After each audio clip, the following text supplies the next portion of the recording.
Well, hello there, ladies and gents. I'm Tammy Sipniewski, your crypto queen. Thank you so much for popping by my channel. On tonight's live stream, we have a very special guest. We have Quinn, who is one of the developers from HospoWise. Now, we know, stuff went sideways with HospoWise. So, what we're going to do right off the bat is welcome Quinn to the channel and just give him a brief chance to introduce himself and let us know what his position was there at HospoWise. Yes, hi everyone. My name is Quinn. I'm the chief partnership officer at HospoWise, the face of the project, one of the main developers. That has been working there for about a year. The project started in 2019. It started with Joe Remy. He's the CEO of HospoWise. Brought on a team, a very good team, with a lot of different people that have very, very great accolades, and they are very reputable. I know I met three of the devs in person. Obviously, as you can see, we have a dev team from all around the world, and they are outstanding individuals, and I trust them with all my full trust in them. Obviously, as things took place the other day, that that was very unexpected, very traumatic for me. As a person that's very passionate in this project, about this project, and I just wanted to address some things that I've been seeing from community members and people saying some things that may not be true about me. I've been seeing some people saying that I've been a part of different projects, and I They're just accusing you of being a part of other projects that have rug pulled. right, and Is and that I that's just not true, and I correct? just Or wanted is it to, yeah, it's not true at all. I mean, people, they said my voice is on there or something like that. I've been seeing um, other people say different things, and I just wanted to come on a live stream tonight and say and debunk that. It's not true. I've only been a part of one project. I've been a part of the Saitama community for since June, August. August is when I became part of the Saitama community, and I've been with that project for forever. I still hold my Saitama tokens. I just wanted to venture out in something different. Obviously, with HospoWise, I was working behind the scenes for a long time, and then about 4 months before the launch of this project, that's when I started really promoting it, because we had the everything set in stone and everything set in place. With different, with the business side of things, and also we were getting ready for the crypto side of things. every Um, space that I would go in that you were in, you would bring up the project. So I know it's something that's really been in the works for a long time because you've been talking about it for a while. I didn't exactly know what it was in the beginning, but so you have been talking about it. And Quinn, that's how the majority of people actually got into this project because they heard you talking about it on all of the different spaces, and your name and face are a part of the project. And you're one of those people that a lot of people know you on Twitter and they trust you because you've been in this space for so long. Now, when you're in cryptocurrency for any given amount of time, one assumes that you see everything that's going on, especially with all of the scams, all of the rug pulls. yeah. So when you have somebody that has been exposed to that, it's was there any part of you when you were doing this project where you like, okay, now I know there's been like a ton of scams. I need to do everything that I need to do to make sure that all of the investors are protected. Well, I try to do my best. Obviously, what transpired 2 days ago was obviously something happened where a malicious attacker got in the back door within the coding, and basically drained all the liquidity out of the project. We had a pre-sale prior to when we launched this, and a lot of investors, they were contacting me right afterwards saying, oh my God, your token, like what happened, like, and I didn't really have an explanation. And, because we didn't know what we didn't know, you know what I mean? We When didn't. did you realize things had gone sideways? Well, as soon as we launched the project, about 5 minutes after we launched, we saw a glitch on Dex tools, and we were very concerned about it. Um, and we were, basically, how you see that green candle. We were saying to ourselves, that's very strange. And actually, I can actually read what the audit company sent us. Basically, we were talking to the audit company that day, and as you can see, it was just all red. I Right. mean, after that happened. Um, so let me pull up what the audit company said, and I'm gonna read what they told us what happened. Before you get to that, though, when you say a malicious attacker had done it, is the malicious attacker anyone that's attached to your team? So is it someone that you hired to do the contract? So we're actually in investigation with that. We're researching that as we speak. We have a suspicion it could have been that we hired. We actually hired a third party coder from. His name is Ramy, Ramy. He's a third party coder from Upstart. It's a freelance company. He had a very very highly um, he's very very highly up in the company. He had a lot of great reviews from other crypto projects. How reputable is this company?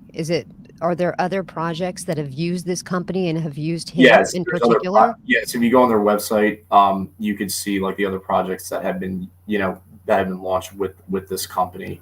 Now, when Um, you were doing the Twitter space yesterday, mhm. was he the person that was giving you it almost sounded like you were talking with bullet points. Okay, we've tracked the wallet to here and here. Was he the Yeah, person that it was was giving you that information? right, and here's the thing. I mean, he's not part of the development team. He was hired as a third party. We paid him to do the contract, and when he came into the Twitter space, I was shocked because when he was in there, he was only in there for 5 minutes, and he was saying the exact same thing that we were saying, that he was saying in the Twitter space. And basically, that's where I got the information, is from him, because he was the coder. He was the one that wrote the contract, and he was the one that recommended this audit company, Cyberscope, because they were actually partnering up with Dex Tools. And the crazy thing about it is that, you know the audit company that we hired, we actually were in contact with them, and I have a screenshot of what they actually said to us after the attack happened. It's saying basically they located the hacker on Tornado Cash, and if anybody knows about Tornado Cash, that's a private, very private. That's where hackers go. And You know, there's no tracking anybody that's once they hit and that's just what Tornado I'm saying. Cash. This That's doesn't make any. literally impossible. That's what I'm saying, and this is what doesn't make sense to me. They said they tracked it, used original funds from Tornado Cash to this wallet, and then there's like a wallet address, and then it says he then withdrew the funds to this wallet, and then there's like another wallet address right underneath that. And he's using, and my suspicion is he's using he, and I'm like, he, okay, well, to me, because I'm in the legal business, and when I see like pronouns used like that, it sounds to me like they know someone who potentially did it. You know what I mean? That's just my suspicion. And then basically he's saying those wallets will be blacklisted, and we will search for withdrawal patterns. I don't understand that. If he tries to move them in an exchange, they will be seized and returned to you. I I don't know. I Yeah, can't I don't answer know that. either because I it's to Yeah, me it sounds it's once you hear Tornado Cash, it's always right, been okay, forget about it. Kiss it goodbye because there's really going to be no tracing it after it hits there because once it circulates out, it's almost virtually impossible to find. But right.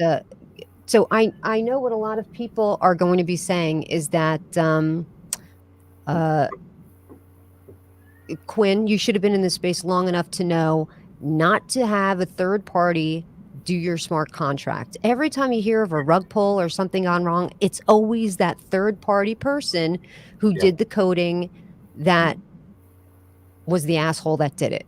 It Yeah. seems to always be that way.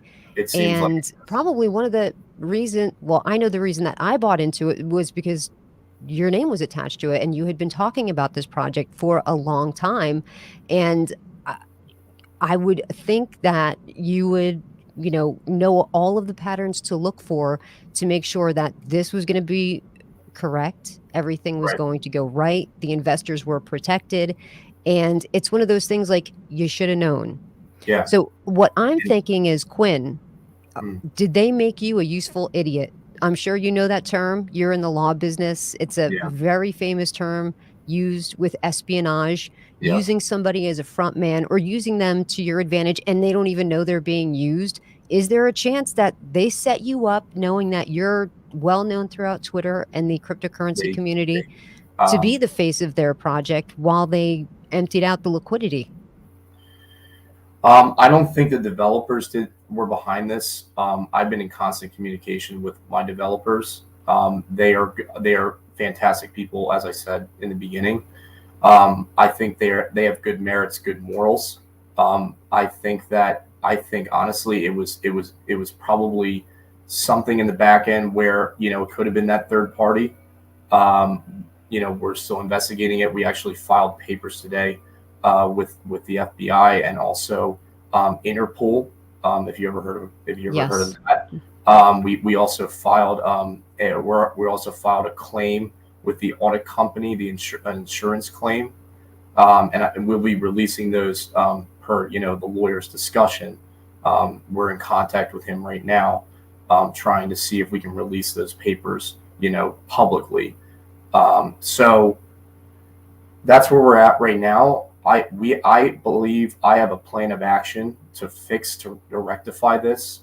Um, I'm going to be in close contacts with some of the major whales that bought in, and I think we can make this right with a V2 launch.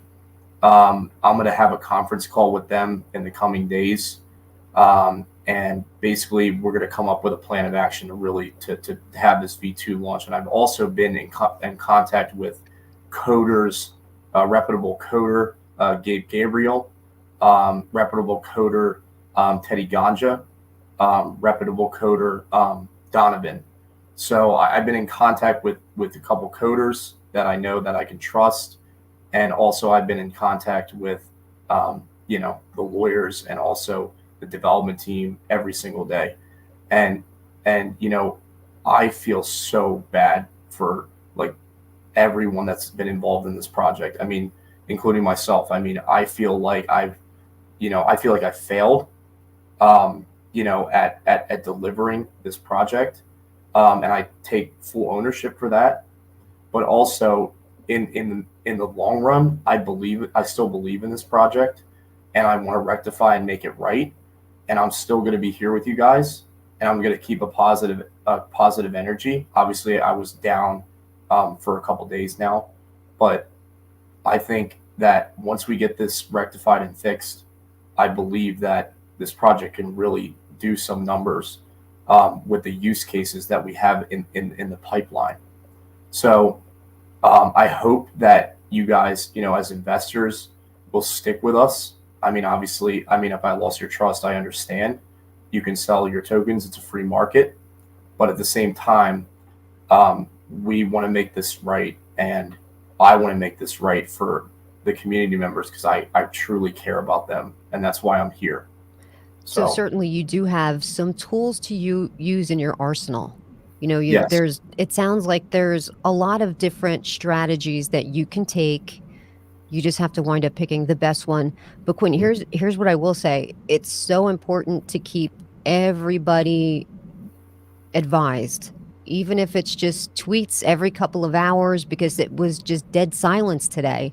And people get nervous when something has gone wrong with a project and they don't hear all day. Is there Yeah. anybody else besides yourself? Like, are you the one that's in charge of the Twitter? Yeah, I'm the one that's in charge of basically, the press releases right now until we actually were going to hire someone to do that.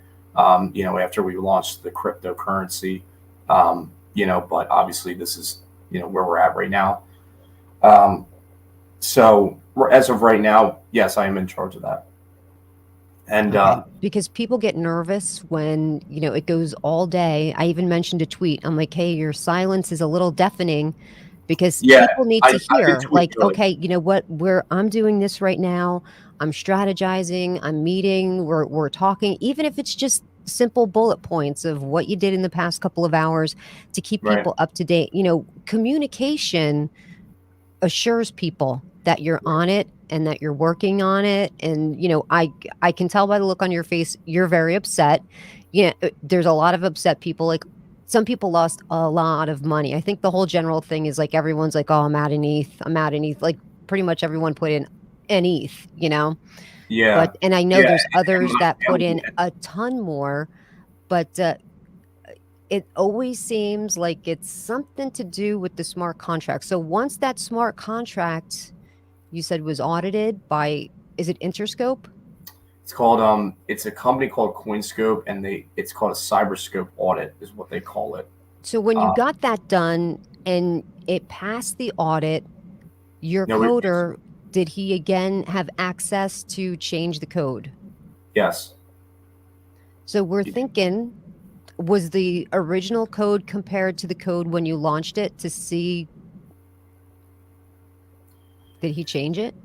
I that I can't tell you because like I said, I'm not that part of the project. That would be something that the coder would have to answer Have you because had any of the other coders, like Teddy Ganja? Has Teddy had a peek at it to see where the no, he hasn't. None of the other coders. I actually just tried to reach out to them today.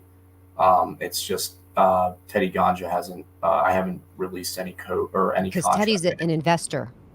I I don't know know, if you know that he's an I investor. know, Yeah. I know, and I need to talk to him, and we need to get a conference call going with all the big whales in this project because, to rectify what would happen, we need to get to the bottom of the problem, and then once we figure that out, I know I have a few ideas in mind to really, with a V2 launch to really help this project grow, and I really think that maybe on launch maybe we do a 99% liquidity tax for maybe 30 minutes to an hour to make sure that no malicious attacker does that again. Hmm. That's one of the ideas I came up with. Also, when we airdrop tokens, maybe I can come up with a solution where the biggest whales in the project that they're holding a couple bags. Obviously, they have multiple wallets, of 3.5 worth of Ethereum in it, in my token. Maybe he can, maybe he they can, maybe we can make a deal where they can hold their tokens for at least 2 weeks. Um, you know, Maybe that's a strategy we can use. But there was only I only saw around 100 to 150 people um, you know invested in this. So I'm at least at the very least, I know this sounds very not great, but at the very least, you know it happened in the beginning, not not like a couple weeks later when we had a bigger market cap, and that look made I think that would have made us look even worse, in my opinion. So uh, I hope I can get a second chance with investors. I really hope I can get it. I can really hope I can, um, you know, rectify the situation, and I hope that people will still believe in the project because just like I do. Obviously, I'm down and out right now, but at the same time, I'm very optimistic about our future, my future with HospoWise, and also the investors' future. So And we have Tim Massey, have Quinn explain why he thinks investors will buy into a V2. So that's a good question, a legitimate question. I think, once people see this, it looks bad. It's bad. I'm not going to Yeah. lie. It's bad. But I feel like this was a learning opportunity for everyone, not just you, but for everyone. I mean, it's so many times this happens that it winds up being the coder. Somehow there's a back door and this happens and they wiped everybody out. And it's always that third party coder. It's almost like a template at this point. I feel like there's a third party coder group over in some foreign country where they all get together and are like, can you believe these Americans, how stupid they are? They keep hiring us every single time and we That just might keep be. Yeah. draining their liquidity. So Yep. do you feel like, people are going to trust you? What are you going to do to make sure this shit doesn't happen, the V2? Well, what I'm going to do is I'm going to get in contact with the best coders from different projects, whether it's like Teddy Ganja, like you mentioned, whether it's Donovan, whether it's Gabriel, whether it's Just Moonshot, any of those projects, that are willing to have help me and help our dev team rectify our situation. I welcome them with open arms, no matter who they are. I will. That's one of the reasons. That's one of the reasons. Um, and the second reason is because we have our use cases, but we also have a lot of things in the pipeline that I wish I could, you know, express, but I have signed NDAs with people, so I can't. And there's a lot of different, opportunities, catalysts that we have for this project. I've already been in contact, with multiple exchanges, smaller, obviously, because we wanted to start small. But I've already applied for Coin Market Cap, already applied for CoinGecko, already applied for L Bank, Bitmart, the rep sheet. That's we already did our work on those, and also if you take a look at the white paper, um, this is 100% why I'm in this project. I truly believe that we can bridge a hybrid system between the crypto and the fiat with our application in the hospitality industry. And you're right, Matt. I think that's true. I don't think we should hire coders outside the U.S. because obviously. But here's the thing: the guy Rami Das, And he this was is the guy from. that you believe probably is the guy. When is the last time that you talked to Rami? We talked to him today. Um, Today? yes. Do you have Um, pictures of him? yeah, we do have pictures of him. Okay. He's docs to us. And he was on a couple of video calls, obviously. And basically, he's based out of Miami, so he's based out of Florida. So he was in the United States. So the audit company, on the other hand, they were based out of Cyprus, and you know, but they were paired. They were sponsored by Dex Tools, so that's why we went with them. It's it's just unfortunate that this happened to not only just me, but obviously all the investors involved in this, and I feel so bad. I did not, I was not, I did not want this to happen to anyone, obviously. But I have to own it, and I should have did a little bit more due diligence on my part. And you know what? If you guys give me a second chance, I believe that I can rectify this project and make it something into something amazing. In the next year, 2 years, 3 years. Right. Um, But you have to have your tentacles out, reaching out to all kinds of people to yeah, be able to fix this situation. There's different avenues that you can take. I know there's a new token called Grifters. I don't know if you've been in communication with them. There's a lot of different projects, it seems. They're out there to help people that are in your situation. Um, I mean, that got Arion. I mean, I think he's definitely somebody that you probably should hire on as an advisor, Quinn. Like, that guy knows everything that there is to know.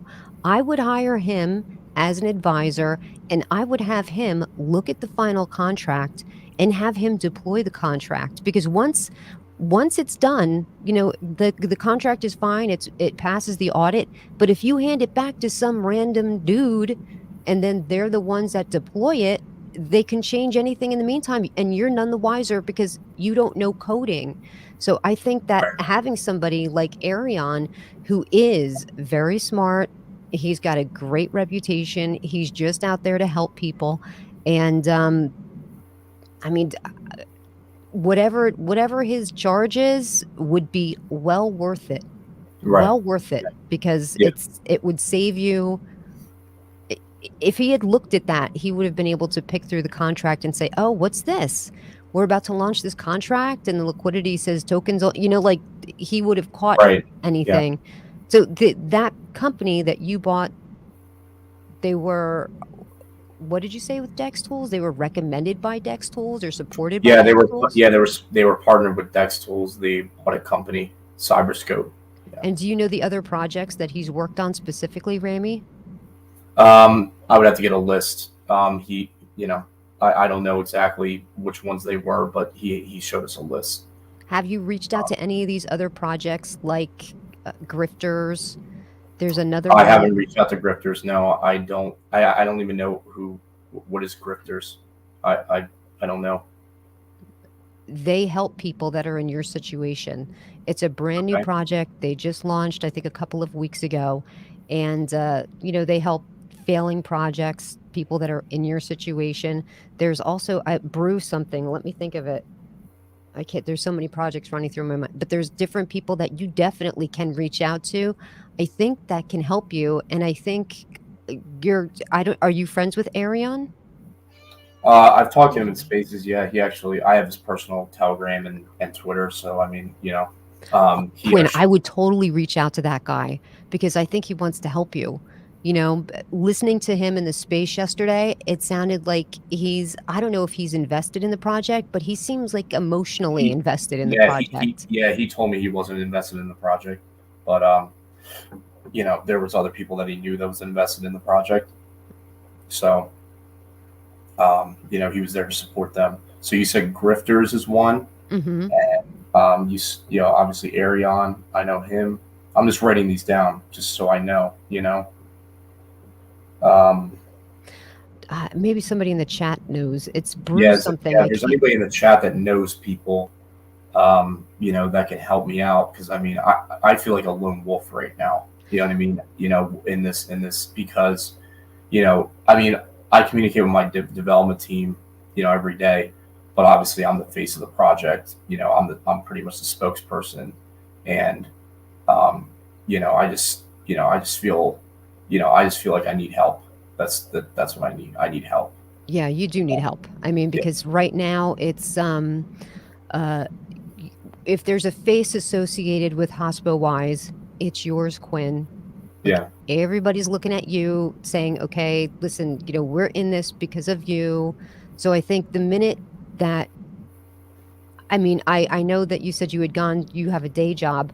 I, I might like call in for the next couple of days just to get I'm sure your bosses would understand if you're like, "Dude, I'm about to be out $300,000 myself if I can't get this squared away."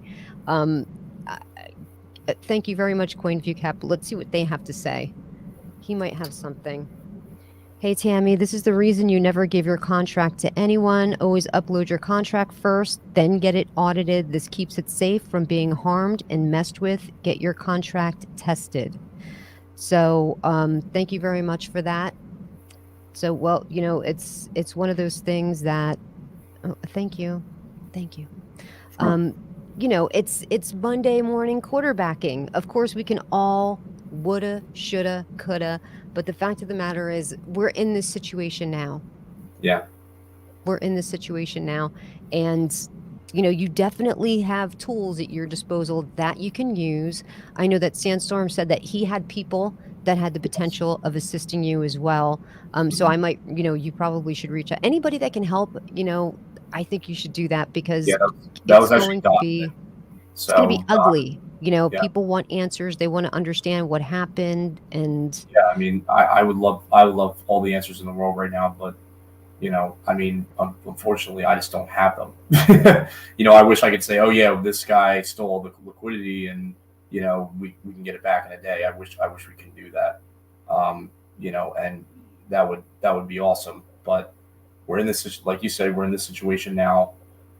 We need to rectify this. We need to create a V2 as soon as possible, and I need to get in contact with all these different coders that we absolutely trust, and they can look at the contract, once, twice, three times, quadruple check the contract and make sure that it's bulletproof, almost damn near bulletproof. And I think there should be a 99% liquidity tax at launch for about an hour, just to be sure. That would be a great thing to put in the contract.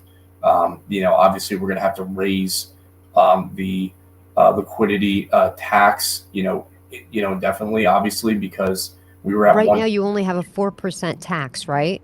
4.5, and Which is incredibly low. Nobody has a tax that low anymore. yeah, Everybody has like anywhere from like 8 to 15 tax. yeah, So I think yeah, that's a good idea.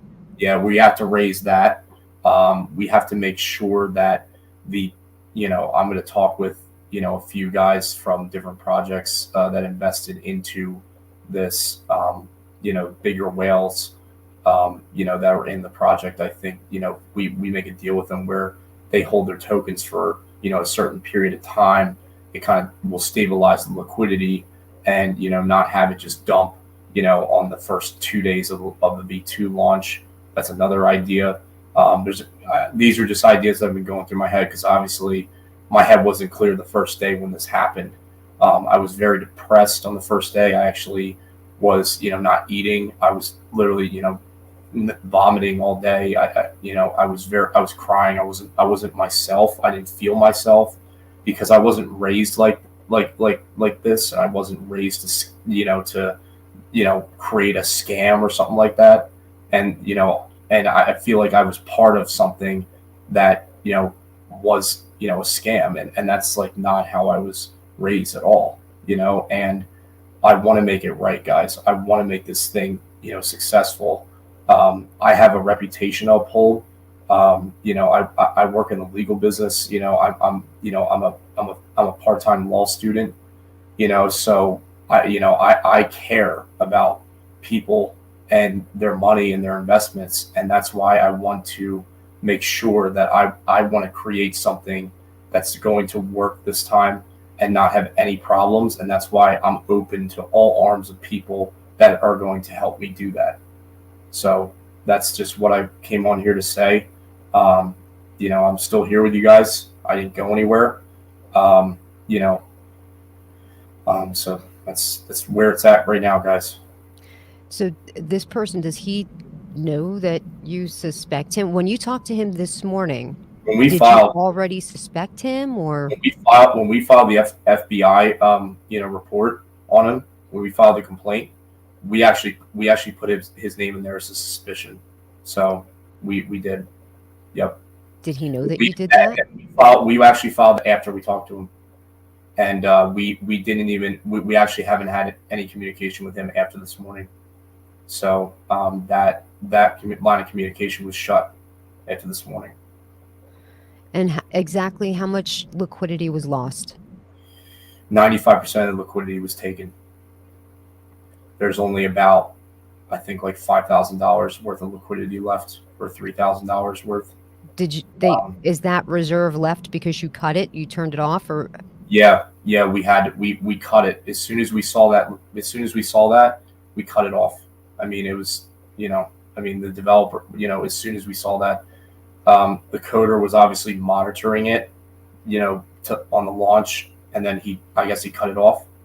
But I don't know, that was the launch, and we were on a Discord call with him, and when we were launching, everything was going well until that glitch happened in Dex Tools, and it just from that point on, I was like, what I said to myself when I saw that? I was like, oh shit, like we're fucked. Like that's what I said. Like I literally said, I'm literally about to be slandered, defamated. Um, that's what I said to myself when I saw that. I was like, yeah, I'm fucked, because now I look at that chart and I'm like, now everyone's going to be mad at me, not the coder or the other devs, because I'm the face of this token. Right. So, that's what I thought going through my head. And, obviously, like I said, I've been, not well mentally these past couple of days because of what happened. But we want to fix it. I want to fix it. The devs want to fix it. And we want to launch a V2 and we want to be successful.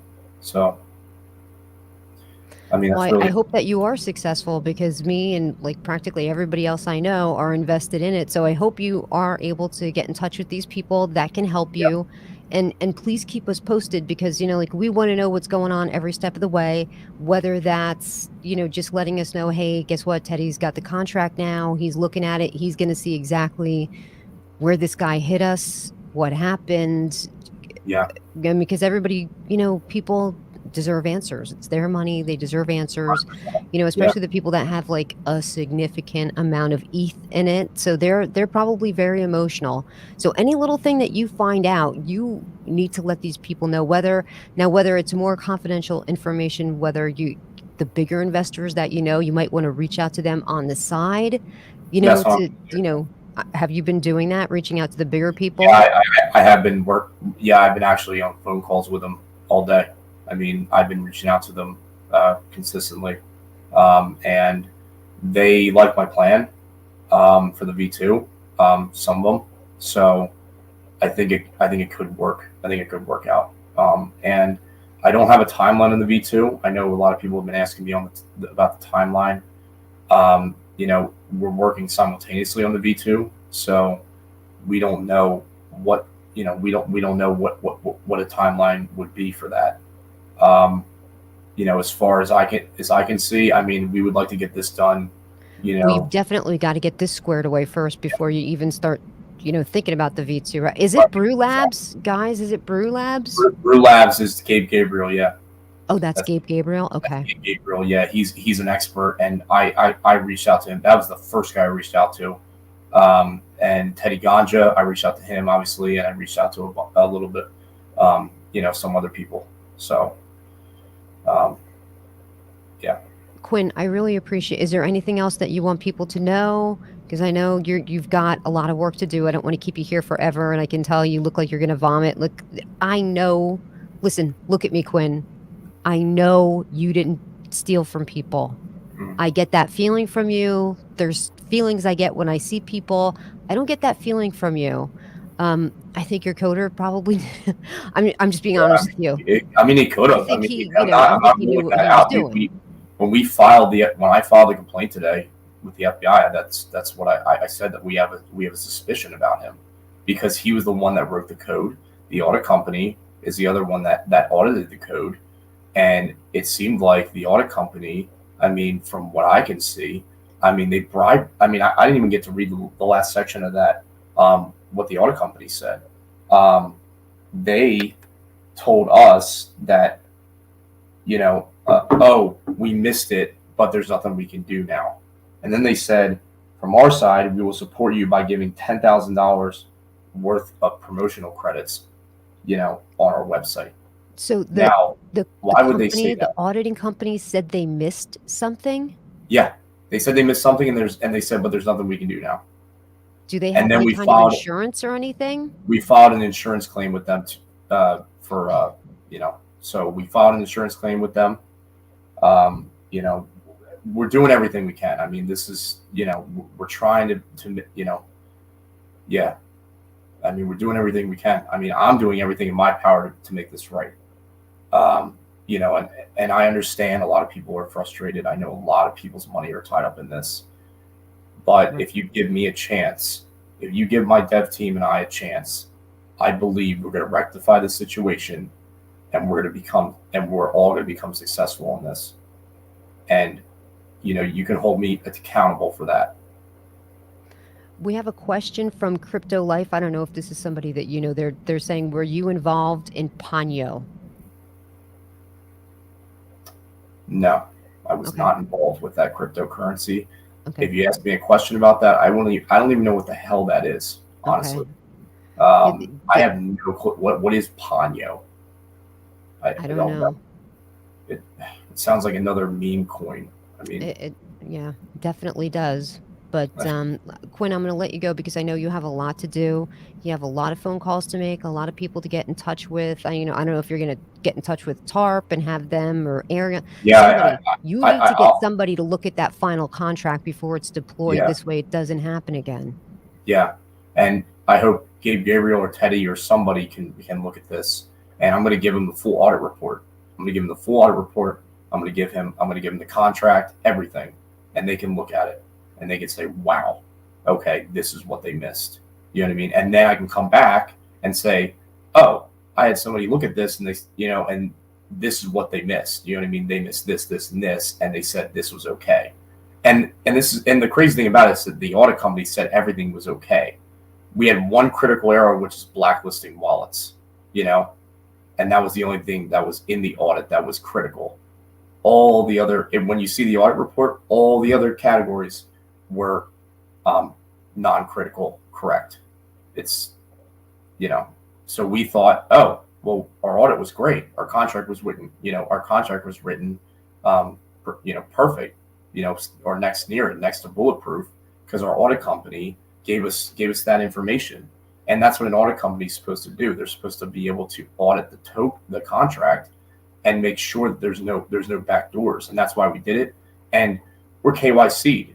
So all the development team members are KYC'd. So, you know, obviously, we're not trying to scam people. I'm here. I'm here with you guys. I'm as investors and as a community member in this, and also as a development team member in this project. So, um, I really hope you guys, will stick with us. I hope I'm reinstating confidence within the community that invested into me and believed in me. Um, and I hope you guys can still believe in me moving forward. And I'm going to do my extra due diligence now to make sure that contract is absolutely bulletproof for that second V2 launch. So, So, having said that, let me just say this because it needs to be said, not just for you, but for anybody else that's thinking of launching a project, cryptocurrency, NFT, whatever it is. Your contract is only good as the person that's actually doing the auditing. What if somebody came in that day, got stoned? Like, you're definitely getting what you pay for. And I think that's why CerTic really is the gold standard. It mhm. really is. You get what you pay for. I know it's a little more expensive. I think audits Very like expensive, $25,000. 30,000. $25,000. Yeah. Yep. But now you're out 300. You know what I'm saying? Like, there's a reason that it's that much money because it's the gold standard of it. So you really get what you pay for. So everybody needs to beware. If you're hiring a third party contractor to do your smart contract, don't trust anybody. The minute they're done with it, it's kind of like when you're in the military or you work on top secret stuff. You don't know what the other hand is doing. You have your one little thing that's very compartmentalized. You don't know what those people over there are doing because it's top secret. This way you can't have a form of the whole entire picture. I would have one person do it, another person look at it, check it, and then another person to deploy, and make sure it's somebody you trust to deploy it. Like, I wouldn't let them touch it again because you just never, if you're not a coder, you're not going to know what to even look for. You just don't. So that's Yeah. how people wind up getting hurt. Their projects get hurt. Their investors get hurt. But I think, I get, mentally abused, I mean, and it sucks because, you know, the first day, I mean, I was so depressed. I mean, I was just like, I failed. I felt like I failed the community. I failed investors, and I didn't have my head on straight, obviously. And I was just, I just shut off my phone, shut off Twitter. I just didn't want to even, I just didn't even want to talk to anyone, because I just felt so bad. But, a few days later, my head's back on, and I'm going to make things right. So, Okay, Quinn. So be strong, okay? But people need to look at you and feel like they have confidence that everything's going to be okay. So just Everything keep will it be in okay. Just give everything us is going to time. be okay. I do believe it. I believe you're going to launch your V2, but you got a lot of work to do. Roll up your sleeves, get in touch with everybody that you need to get in touch with, and get the ball rolling and keep us updated.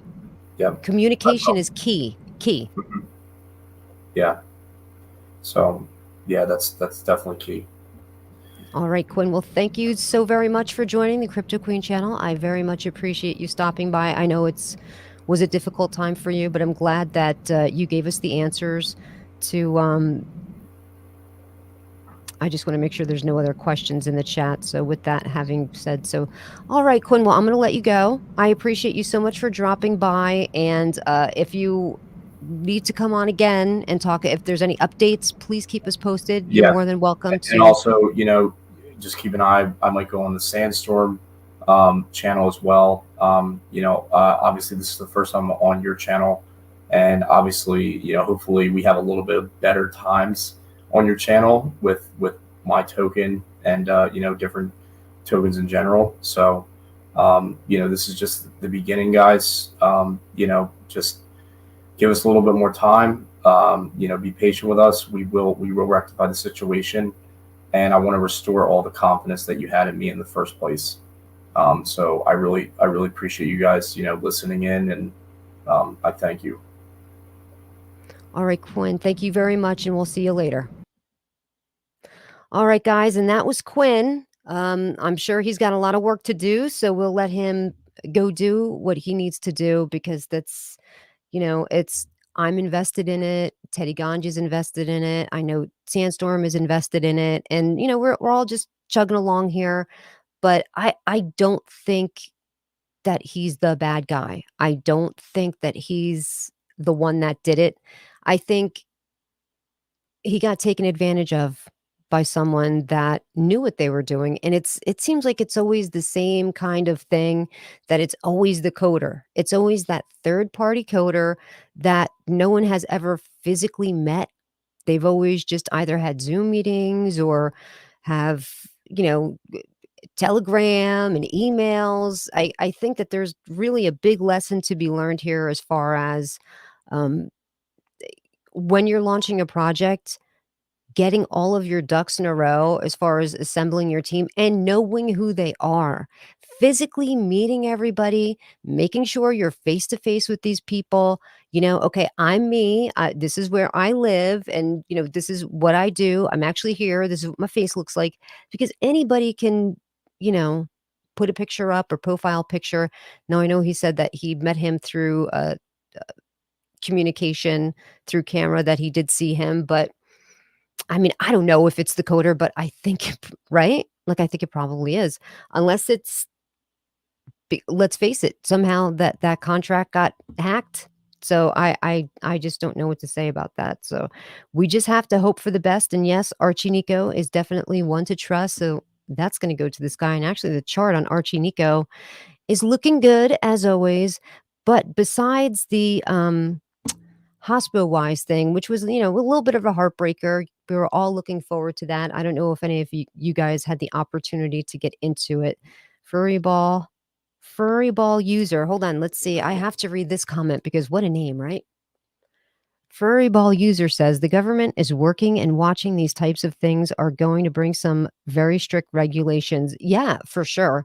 Like, for sure. I can't remember who said it first, but they're like, the minute that somebody's niece gets rugged, like somebody high up, very powerful individual, once their niece or their daughter gets rugged, they're going to start heavily looking into stuff. So I think that this is the thing about regulations. A little bit of regulations never hurt anyone, because cryptocurrency right now doesn't really have any. It's the Wild West, they're calling it, the Wild West of DeFi. A little bit of regulation wouldn't hurt, but like regulations always do, they domino, they snowball, they start all coming down and getting bigger and bigger and bigger. So we don't want that here. We don't want that. We want to be able to police ourselves, hold ourselves accountable by, Quinn is going to do what he needs to do. to get the V2 up and running. I don't know how he's gonna do it. I mean, I don't know. I mean, there's different ways how he can fix it. Number 1, the first way that these devs can fix it is they can come out of pocket. They can put up their own Ethereum for the Ethereum that was stolen and put a tax on the coin, the token, and once that amount of tax is gathered, then they can get rid of the tax. Now they have their money back, we have our tokens, it's valuable. You know what I'm saying? Like, there's ways that they can do it. They can reach out to somebody for a loan. They can reach out to another project like grifters. I don't know exactly how grifters would help them, but that's what they're there for. Like, there's different avenues that they can take to make the project whole again. I don't know which one he's going to choose. Obviously, that's going to be between the devs, but I don't think that's the end of the project. I don't think that our investments are lost. I think it's going to take a lot longer than we had initially anticipated to see some profits from this, but I think it's going to happen. What do you think, Sherry?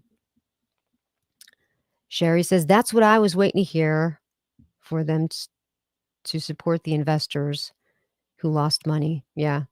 Yeah, I definitely get that he does feel bad for the investors, like, he was straight up you could tell he was emotional here. On Sandstorm's channel, he was crying, like, he was straight up crying, so, like, that's why I said to him, "People wanna see," "You wanna portray strength, like, you're I got this. Dude, I know this went bad, but you know what? I'm gonna throw you over my shoulder, and I'm gonna carry us both to the finish line. I got this. I'm gonna fix it. It's bad now, but don't worry, I got this." That's what you wanna hear. You wanna hear that confidence, that strength coming through saying, "Dude, don't worry. If I gotta mortgage my house, this is gonna happen." I don't know if this guy's got a house to mortgage. I don't know anything about him. Probably not. If he's a law school student, he's probably eating, pasta every night. Sherry says, "Oh my god, I felt sorry for him." I know he definitely does have that. He's a young guy too. If that guy's 30, I would be surprised.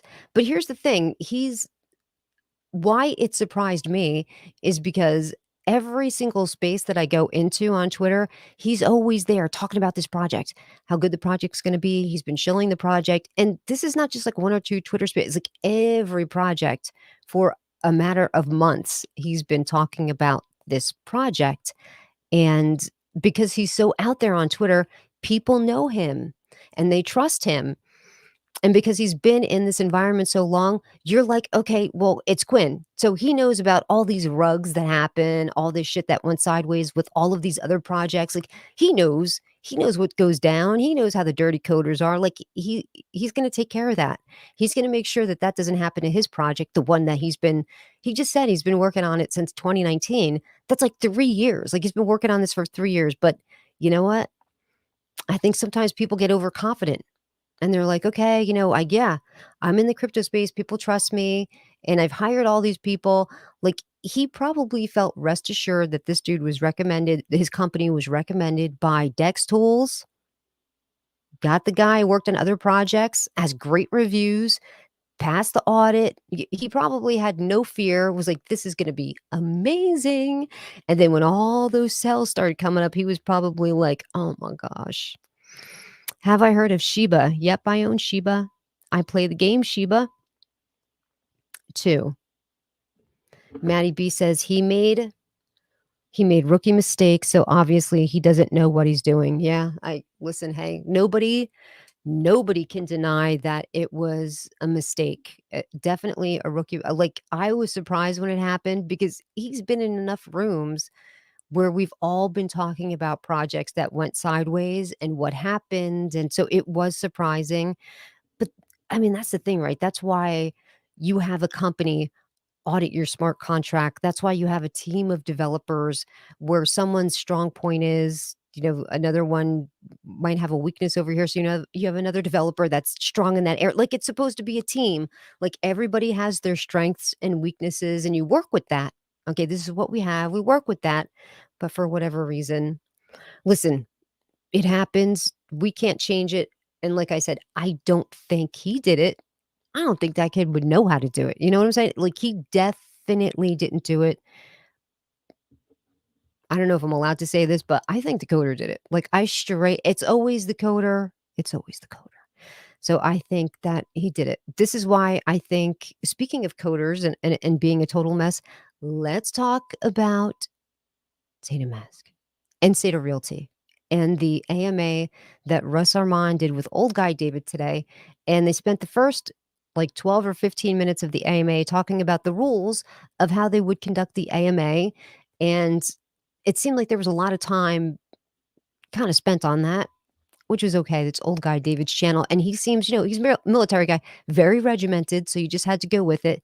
But they finally got into it. And he did ask some questions that I was surprised he asked. And then his other questions were, meh, it's what you would expect someone who was part of the Saitama Wolfpack to ask. He did bring up the fact that, hey, and I was surprised he said this, you said that SaitaRealty was a fair launch, but it really wasn't a fair launch. Like, come on, right? And Russ finally had to say, "Well, was a fair launch, but no, like you can never just get a straight answer out of that guy." He refused to just say, "You're right. It wasn't a fair launch." So, in case you don't know, when they released SaitaRealty, of course, there was a huge problem with it, like there always is. They opened up the contract for whatever reason. There was supposed to be a $5 trillion cap on your buy. And there was supposed to be a cooling off period, meaning you could buy once, but then you had to wait 30 seconds before you could start buying it again. They opened up the contract somehow, and people, instead of buying just 5 trillion, they were able to buy a crap ton more. They took advantage of this loophole. Now what they've done is they've wound up blacklisting all of those people's wallets. And let me tell you why I don't think it's fair. Because what if you're one of those people that just, the max button? What if you just hit max? What if you hit max and you just assumed that it was going to say 5 trillion and you rolled up with the rest of your transaction? What if you weren't even looking and you didn't even realize that you got like quadruple the amount when you hit max? That's not their fault. That's the developer's fault. That even happened was their fault, right? It was totally their fault. They were in charge of the contract. They were in charge of everything, how it was supposed to operate, the maximum buy, the cooling off period, all of that was in their control. But somehow these people were able to buy more. So now those wallets are blacklisted. And one of the things that he did ask was, what's now going to happen with those tokens? And what is going to happen to these people? Will they be reimbursed somehow? And the answer is that because those wallets are blacklisted, doesn't mean their wallet, like they're just that coin is they can't operate that coin in their wallet. Of course, you can use their wallet for any other thing. What they're going to do is take those coins from their wallets and put them into the dead wallet. Okay, so they're going to be burned, and that's not going to affect the price. Okay, burning rarely ever affects the price. The only way that a burn mechanism would actually affect the price is if they match the liquidity of those burn tokens, which is not going to happen, right? So any of these huge token burns, it never bumps the price. Look at when Project Phoenix, they burned 33% of their supply all at once because they crunched some numbers and realized they had too many tokens, so they burned it. It didn't bump the price, not at all. As a matter of fact, the price went way down. Furry ball user. I don't know why I'm attracted to your name. I feel like I have to read these comments because, the government is going to turn every coin and token into a security. Everybody from devs, coder, and contract tester is going to be required to register with the U.S. House Committee, and Financial Services. Yeah, it could happen. I mean, yes, that's what I said, right? Maddie B, I'm like, listen, they use this security scope or whatever thing he said. And I had reviewed a token a couple of months ago that was, I can't even remember what it was because it was like the worst token in the world. I made the review to say, stay away from this token because it was a scam, total scam token. They were the auditors of that token. And I'm like, this is so strange. I never heard of this security company before. Let me see who else they've audited. Guess who they audited? Squid Games. Yep. So listen, this is why they or I say, Certic is the gold standard. I know it's expensive. It's like anywhere from $20 to $30,000 depending on the audit that you get. But it's well worth the money. It is, because now this guy would have the Certic seal of approval, if indeed it passed the Certic, which I don't know if it would have, but it would have cost him 30 grand. Now he's out $300,000. I always give the example for changing the oil in your car. People say, "Oh, like I've been driving around my car and the oil change is going to cost me like 80 bucks. I don't have the money. I don't have the 80 bucks." Like, dude, you can't afford to not do the oil change, because then if your car breaks down, if you blow out your motor, now you can't get to work. You don't have a car. So you can't afford not to do your oil change. That's the same thing here. I don't think people can afford to not get the Certic audit. They learn and I think that's why people like so I don't know if you guys go in the Twitter Spaces, but yesterday when he was in the Twitter Space, I couldn't talk about this while he was here. Nicole was very supportive of him. Like, she's like, "Dude, Quinn, we all love you. We trust you. We've got your back. We know that you didn't do this. We know that, we believe in you," because we're believing at this point it's a malicious hacker who hacked in from the back end. And when he started talking about, okay, we know who did it. It was a hacker. We're tracking the wallets. There's a possibility we might be able to get the money back. And now we've tracked the wallet. He went through Tornado Cash, and now we're watching his wallet to see where it goes next. And the moment he said that, I was like, oh wow, okay, maybe I'm just stupid, because I thought once something drops into Tornado Cash, like, it was basically gone. There was just no way to even find it. I was like, oh, it's probably something that I just don't know correctly, because I don't know everything there is to know. I really don't.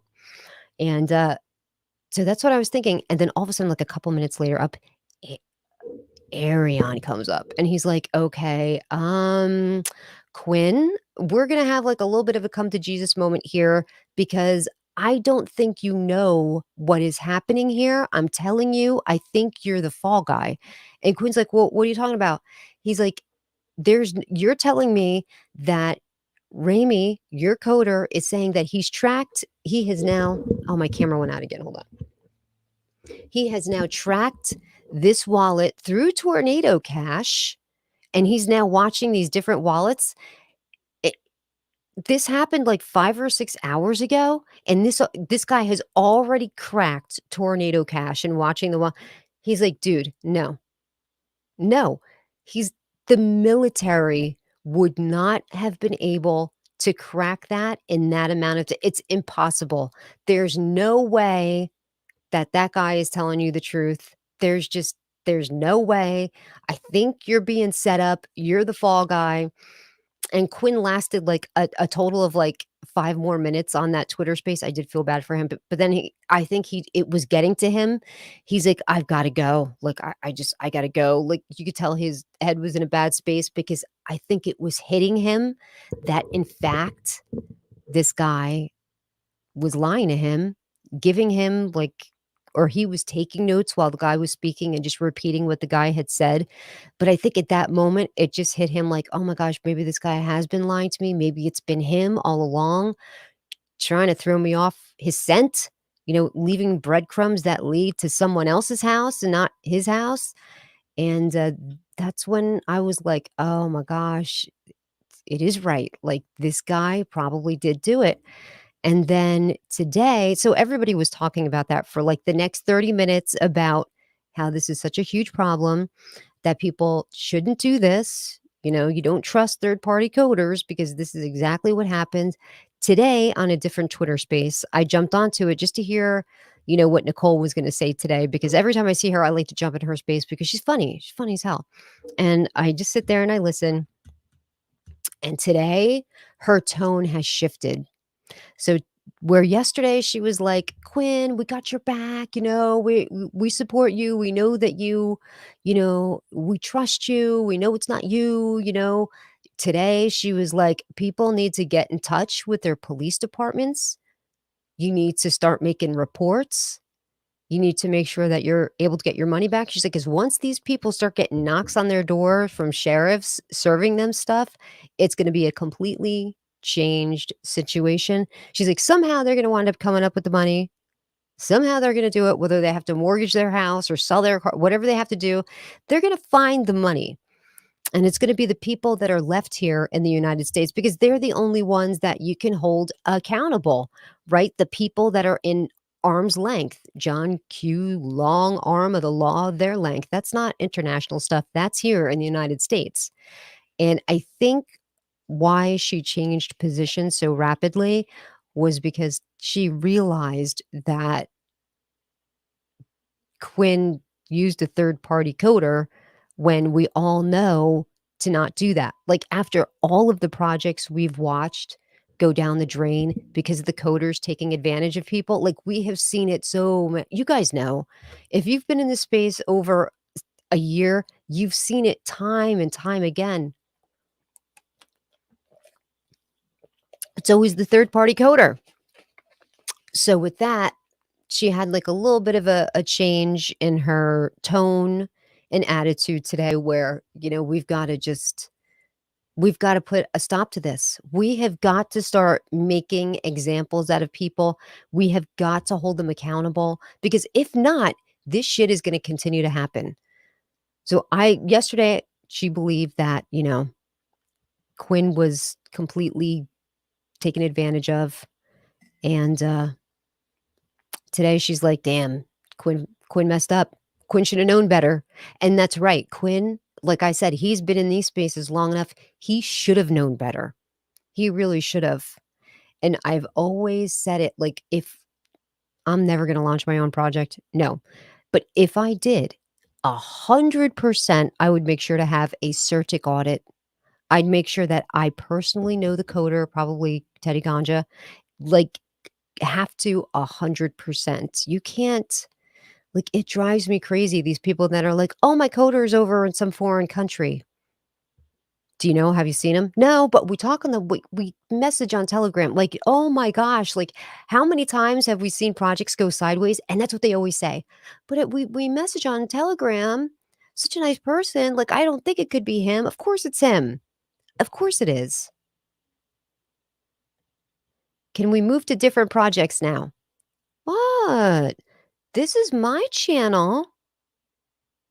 Okay, let's move on. Okay, so let's get back to SaitaRealty, okay? I don't even know how the hell I got off SaitaRealty, to be honest with you. Shit. Okay, well, what would you like me to talk about? Oh, he's bringing up Sheba. Sheba is KYC verified and audited. What do you think about the project just launched? Tell us. Okay, well, they V2'd, right? Sheba V2'd. They were Shiba Inu, Sheeba. They're Shiba Inu, and now they're Sheba. So, being that you're Mr., cranky pants, let's go and have a look at Sheba's chart. Okay. So basically that was the thing with Russ Armand today on the old man David. Oh, and then old man David goes like this to Russell. Uh yeah, why are we using SaitaMask? Like what is the benefit of using a token that why would anybody use this? Oh man, look at this. This is She's not doing good, but I imagine that's because it's a V2, I imagine that they got nervous and pulled all their profits out, and that's where so this is where we can expect Sheba to live and breathe now for a little bit. It'll probably, accumulate in this area, so it's probably a good time if you're interested into getting into Sheba, it's probably a good time to get in now because it's in the area of accumulation now. Um, yeah, so old man David said to him, he's like, "What is the benefit of using SaitaMask if when you go to let's say you bring Ethereum into SaitaMask, now you go to buy Saitama, you have to pay the Ethereum fees? And then you have to pay the Saitama tokenomics. So now you have Saitama. This is the native currency that you need to trade on SaitaMask. So let's say you want to go and buy you some Impact XP. So now to buy Impact XP, you still have to pay the Ethereum charges through the network. Now you have to pay the tokenomics for Impact XP. And now you again have to pay the tokenomics on Saitama. So it's like Saitama is double dipping, right? What's the benefit of using SaitaMask? And Russ basically said, yeah, to benefit Saitama. So he's basically saying, I know there's really no logical reason why anybody, if you're an investor and what you're just looking to do is make money, there's really no logical reason why you would use SaitaMask other than to help the project of Saitama. And he's constantly talking about this hyper burn. But remember earlier, I said burning is not going to help the price. It's really not, unless those unless those tokens that are burned have that liquidity pairing. They're worthless. They're just like, they're nothing. Like when you send tokens over to an exchange, unless there's liquidity behind those tokens, they're nothing, right? So it's really not going to bump the price. I know he's been talking about this hyper burn for years, but it's really not going to do anything, I don't think. So if you're interested in buying Impact XP, your best bet is to go take your happy butt on over to Bitmart, where you just pay the Bitmart fee, whatever it is.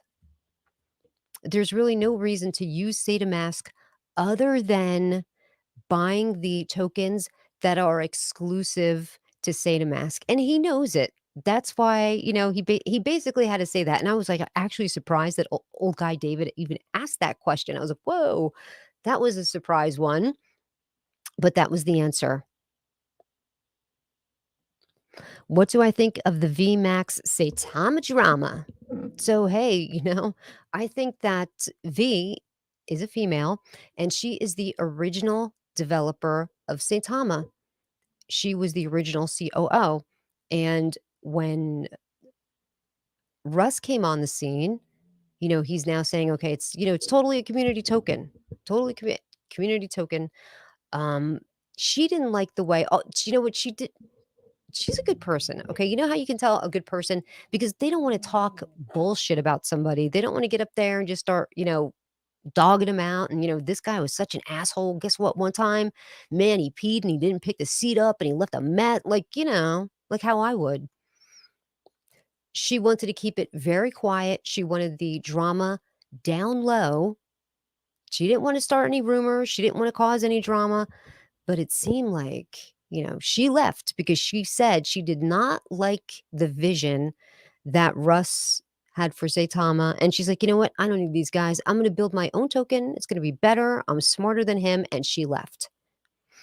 What I was thinking of, was there any wallets? Did she leave? Like the person who was in charge of that project, did they now inherit a wallet? Was there like one wallet they kind of all put into and then they could use it for certain stuff, being that there was not a marketing wallet? Because back then there was not marketing wallets, like a year ago. You remember taxes were always like 4 or 5%. Like now they're 10, 15%. Are you okay, honey? It's okay. My cat has asthma. And so I didn't know if there was a wallet that got left behind there, but she answered no, that there was no inherited wallets. The wallets that they have are their very own wallets. And we know that these guys all invested in at a time where there was like 30 holders. So you know how low the price was? Probably you could get like for $1,000, you probably could have gotten like 100 trillion tokens or more. Like that's how small the price was back then. So whatever their wallets are worth now, he did confront him with the dumping of tokens. Okay, like, hey, last week you went on Scott's channel and said that in fact you were paying everything out of your own pocket. You didn't say wallet, you said pocket. So it kind of alluded to the fact that he's like pulling out his Big Mac Daddy checkbook. Honey, it's okay. Hold on a second, guys. Are you okay?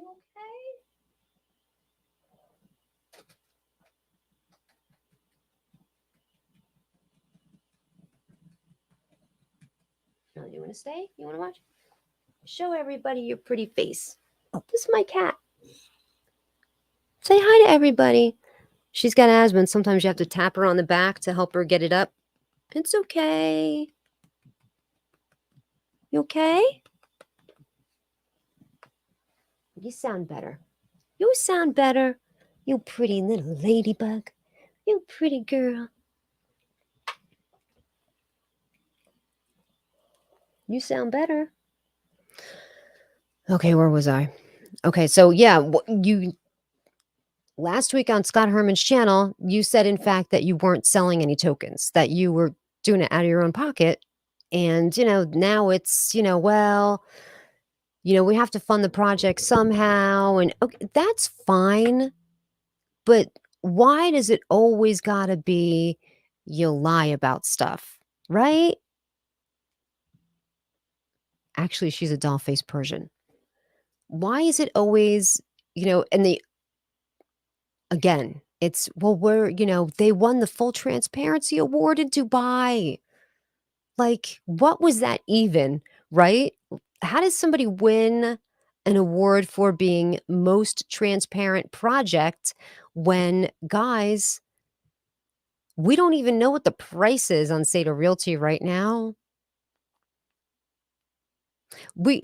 Has their contract even been audited, right? I think he said it wasn't, or we don't see it. It's like, what? What's the contract address? Like, all these things are up in the air. Nobody really knows. And, oh, he's saying, yes, we know the price. What's the price? Russ seems more deceitful than a used car salesman. You know what I find about Russ, though? Everybody has a tell. I think when they're being untruthful or they're nervous, something they don't want to talk about, they always have that one tell. I had an ex that would, depending on the way that a question was asked, would always take a quick sip of a drink. So I'd always make sure if I wanted to know something, I'd put a bottle of beer down right in front of her. And I'd start chatting all easy, like not accusatory. We would just be, talking. And then I'd hit with, so, oh, what's the party you went to? Oh, it was good. Yep. I was like, oh, something happened, like little tells. His eyes get really wide. His eyes get so wide, I think they're going to pop out of his skull. Did you guys see that interview that he did with the person that was supposedly from NASDAQ, but wasn't really NASDAQ? His eyes got so big during that interview, it was almost scary.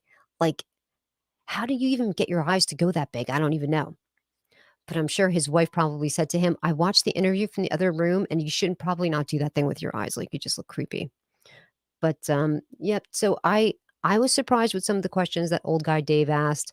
But it's always the same thing. And like I've always said, he is a smooth operator. When he talks, it's always, very smooth. He's got a way of telling a story that you're agreeing with the story he's telling. And in your mind, he convinces you that you're agreeing with his point of view, when in fact, you're just agreeing with the story, because he tells a very matter of fact story that anybody would agree with, but he makes you agree with him. So, my whole thing is this: there is no point to SaitaMask. Other than if you're buying tokens that are only exclusively going to be had on SaitaMask, like they wanted to have with Lily Finance. That was supposed to be a SaitaMask exclusive. But I think Brad Beatty realized that there was too many issues going on with SaitaMask, and he just didn't want to wait anymore. He knew it was probably going to be a cluster bomb, and he wanted no part of it. He wants to have a successful token, and he's like, you know what? These people are so toxic. I need to get away from them. Now, he did take a lot of blowback in the beginning from people from, the Saitama community, of course, because 2 weeks before, everybody was pumping Lilly Token, Lilly Finance. It was gonna be the biggest thing. They were in, the medical industry. They were in pharmaceutical industry. That's this is everything that has to do with, Saitama and their ecosystem. Right now, they're in the medical industry and pharmaceutical industry, even though, like, pharmaceutical that's having to do with medications and drugs, right? It has nothing to do with Lilly Finance.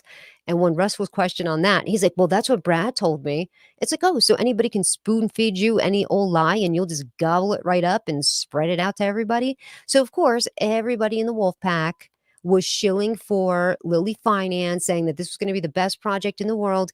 And it's exclusively going to be on SaitaMask. You can only get it through SaitaMask. This is going to be a once in a lifetime kind of project. Get it here. But then once Brad Beatty was like, "You know what?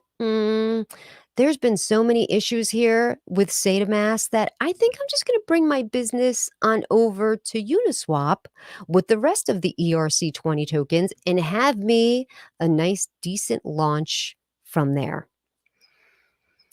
So, of course, his launch didn't go smooth because it seems like people that have never done a launch before, somehow they always botch adding the liquidity to Uniswap.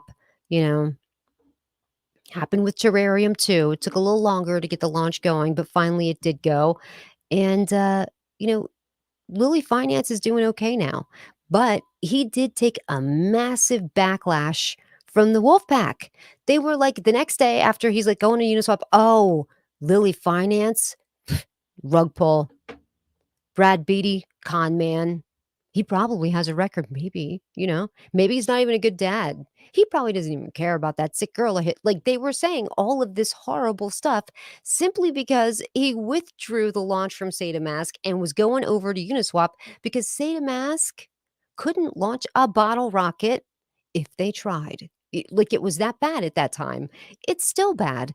I don't know why Lucky Roo is going over there, to be honest with you. If I was Lucky Roo, I'd go over to Doja Swap. I don't know what kind of deal Russ cut with Lucky Roo. It's got to be something crazy. Why does my hair look like this? Yeah, I did think that, right? My focus is not right. Is that better? I must have hit it somehow. Thank you, Suresh.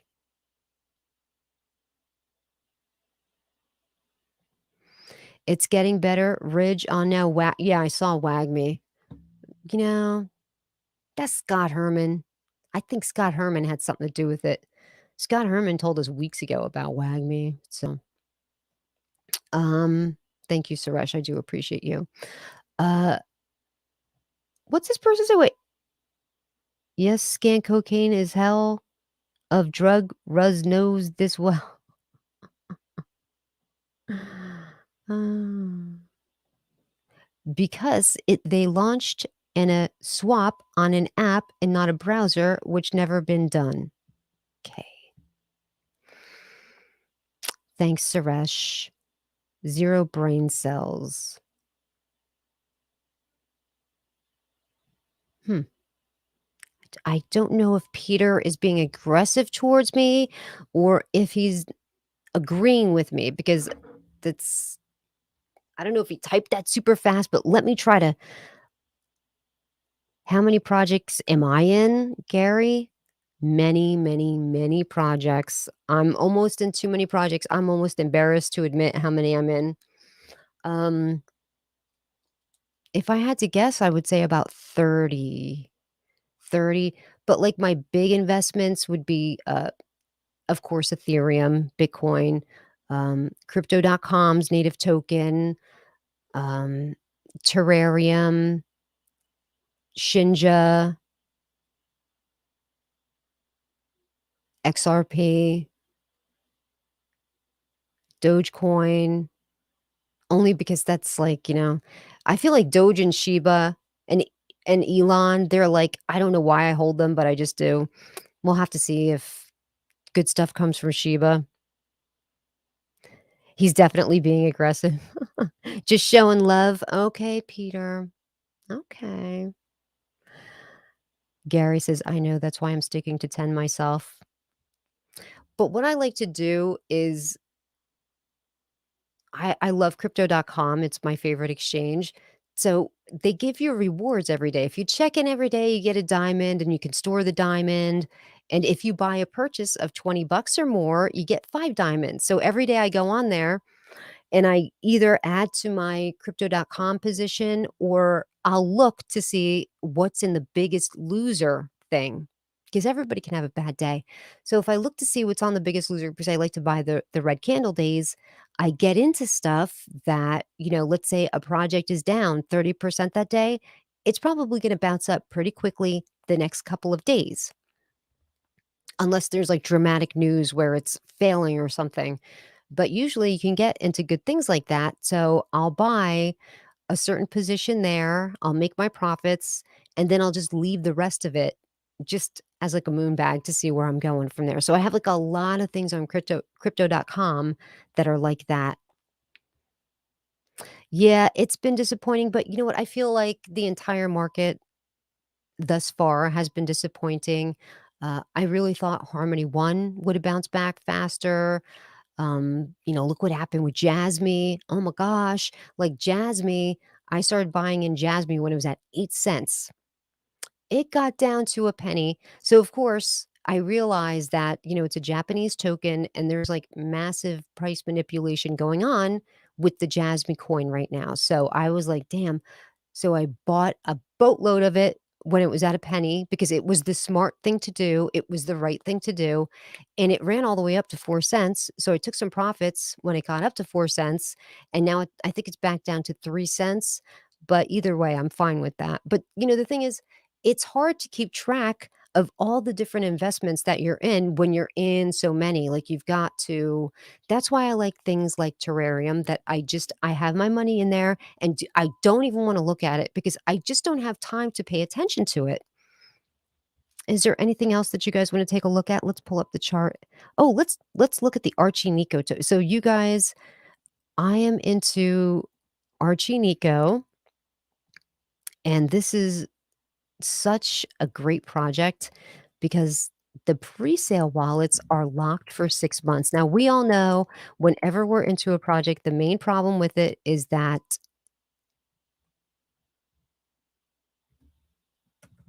the pre-salers all dump on us, right? You're not going to have that problem with this because those wallets are locked for 6 months. You don't have to worry about that. No, this is not the right one. My computer is the biggest piece of crap. Here we go.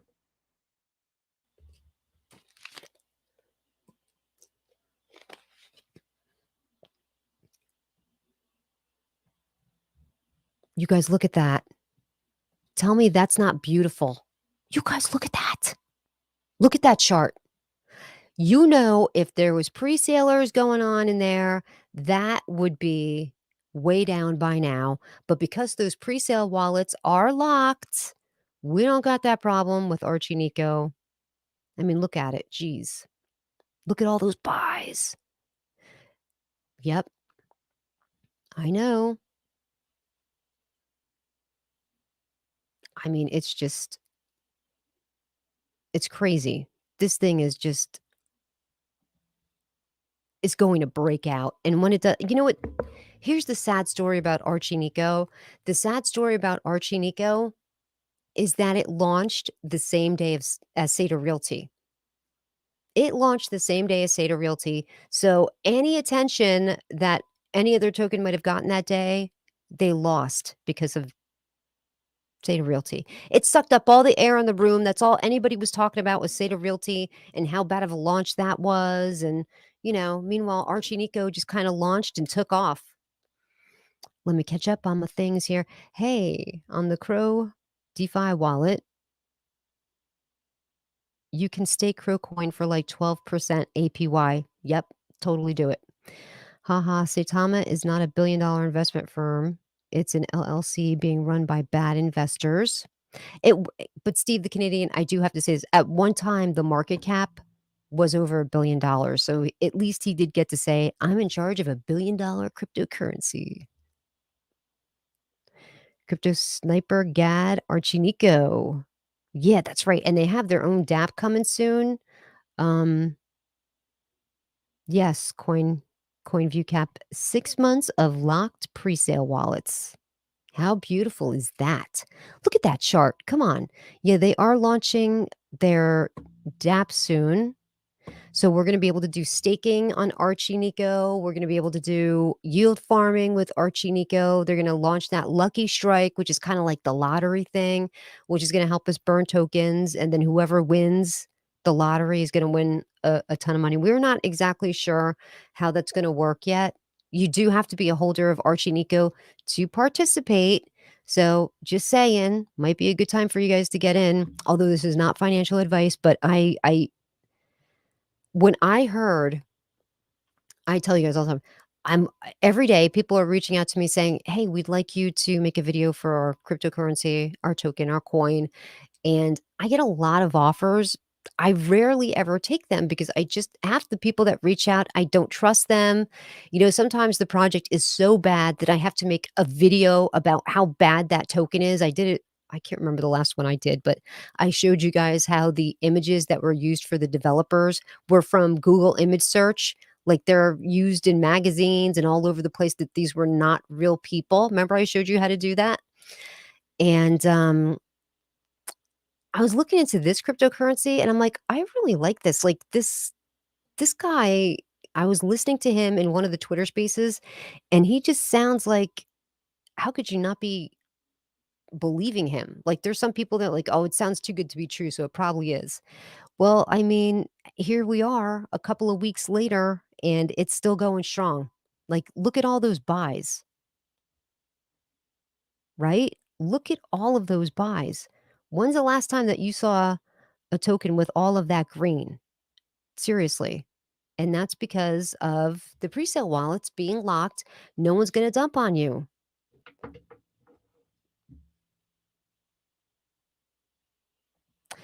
Oh, you're welcome, Dr. Rahul. My pleasure. So what other chart should we look at being that I got Dex tools up, okay? Hit me up with it. What do you guys want to see? What shall we talk about? Oh, well, let's do Coin View Cap because your girl's into Coin View Cap and I actually got into the pre-launch of Coin View Cap.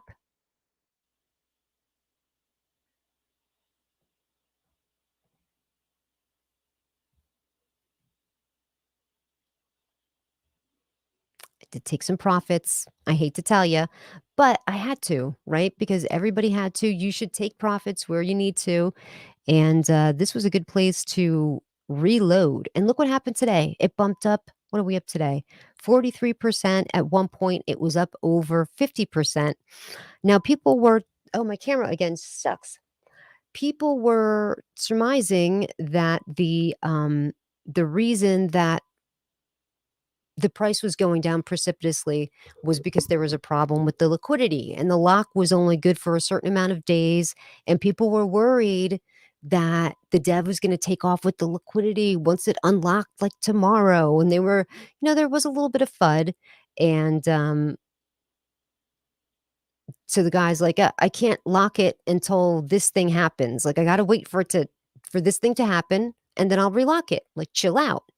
But people were just concerned about the liquidity. The lock was going to be up. And the minute he relocked it, we can see the chart banged up another 50%. So that would have been a really good time to enter into CoinViewCap. Girl Talk Stocks is in the house. Didn't Shift have locked liquidity? I don't know. Shiptoro, Terra. Oh, these are all charts you want to see? Okay. All right. Well, let's hit Terrarium. Okay, because Terrarium, I do love that token, but we have been in an area of accumulation in the low to mid threes with Terrarium, and that's okay. That's okay because I think in the end, this project is really going to pay off. And I'm a very patient person. And, look, here we are. Okay. Here we are. This is another good place. So, where do we have lines of support? We have lines of support right here. like I said, in the low threes. So it's a good time to this is what you would call an area of accumulation. It's in an area of accumulation. And as we could see, we had two great big breakouts here. This is when it initially launched and it was like hashtag what dip. This token is completely unstoppable. And then the second lineup, we all know what that is, right? I don't want to be dramatic. But that second lineup was, we're going on Binance. We're getting listed on Binance. We got a Binance listing. And then all of a sudden, there's starting to be whispers. Maybe it's not really Binance. Maybe these guys got screwed. Maybe it's not Binance at all. And you see these red candles, when people started to finally piece it together that, yep, we didn't get listed on Binance. These guys got taken. That was the first time that I have to say made me feel like, yeah, these guys are not what I thought they were. Like, for me, I thought that they were just a tight crew, highly intellectual people. Nobody was going to pull a fast one on them. Yeah, I mean, anybody's chart can suffer in a market, or if there's enough FUD, that can cause your project to suffer. But that was a mistake. I think it's a mistake they can recover from, but it's going to take a lot to win back the complete trust of the community like they had it, because that was a big bang up, right? And regardless, whether they, and don't get me wrong, they fully believed it was Binance. These developers, Dr. Praveen, Milton, they all believed it was a Binance listing, but they shouldn't have released that email because they thought they were going to force Binance's hand by doing it. You can't force Binance's hand. Come on, man. So that was the first time that I was like, oh, man, they're mere mortals after all, right? So here we are in this area of definite accumulation. It probably might even touch down to this area of support, and that area of support, according to Dex Tools, is 3315. So we might even go down a little lower, but let's look to see what the big sell here was. Well, we did have a 24 ETH buy yesterday. And it looks like, there hasn't been an incredible amount of big, huge sales. I see one for 10, 8, 6. So I think this is going to be a very strong area of support. We could see it get down as low as 3.2, but I don't think it's going to go any lower than that because that's definitely a strong area of support. So I think that that's as low as it's going to go, you guys.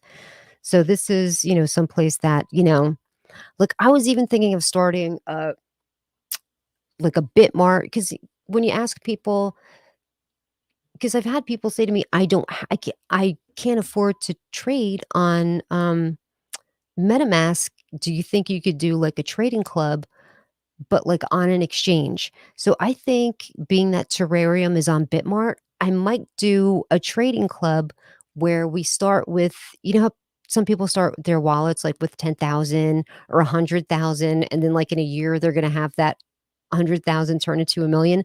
I'm thinking about doing a trading club, but just starting with $100, because not everybody, like not everybody's got 10 grand to start with cryptocurrency.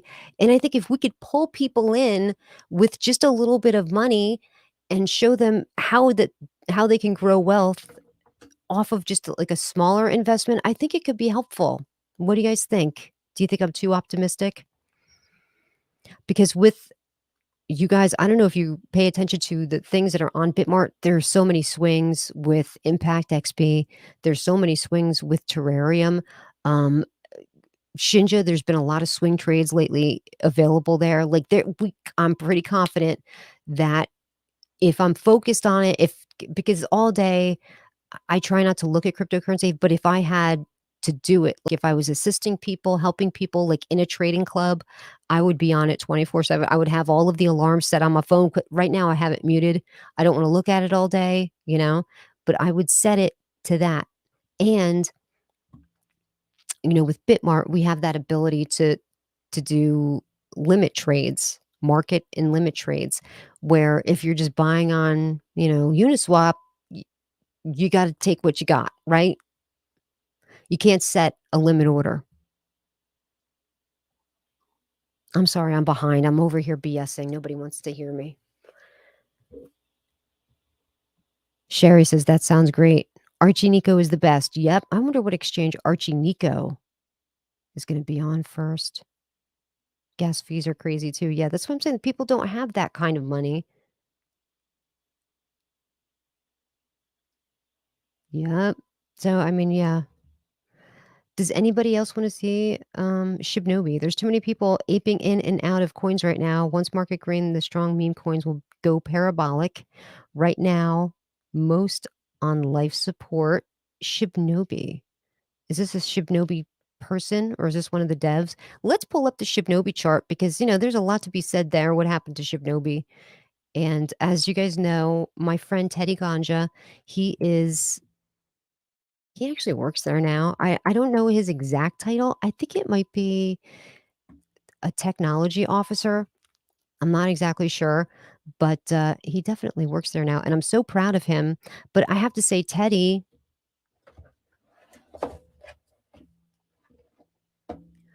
talked me into getting these. Is a Shivalingam. These are Shivalingams, right? And I want Teddy to know that my life has gone to hell since these things have shown up. I'm just saying. I don't know. Maybe it's because I'm a Christian and God's lashing back at me because this is not my religion. Maybe he's punishing me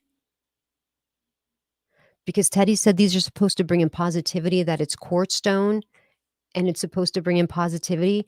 But I'm telling you, all kinds of bad stuff's been happening since the Shivalingam got here. Okay. Yeah. So, as you can see, Shinja has been getting a shit beat out of it. Once anything hits Bitmart, I feel like Bitmart is like a cemetery. It's where tokens go to die. Every time something gets on Bitmart, like when Vaultinu launched, I was like, it's won't be long till that's going low. It's like every time it hits Bitmart, it just dies down. And as we can see, since it launched on Bitmart, you know, the big candles over here, that was from those pre-salers dumping on us, breaking the rules, and us getting hit, right? So Cliff said he'd make a bot, but his bot got beat. So then that was that red candle. So then everybody was pissed off, like, damn it, we got beat again. Um, there was another huge sale, but apparently that sale really didn't break any rules. It was just an investor taking profits. Kind of sounded like it was a woman the way that they were talking about it. But I mean, look, where's our next area of support for Shinja? Like where are we going to hit? Because let's see. Let me change this to a day because we got a lot to evaluate here and I need to squash it up a little bit.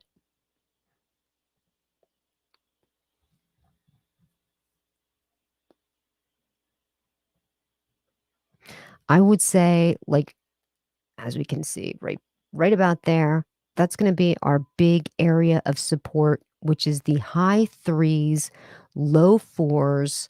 So I think this is primed,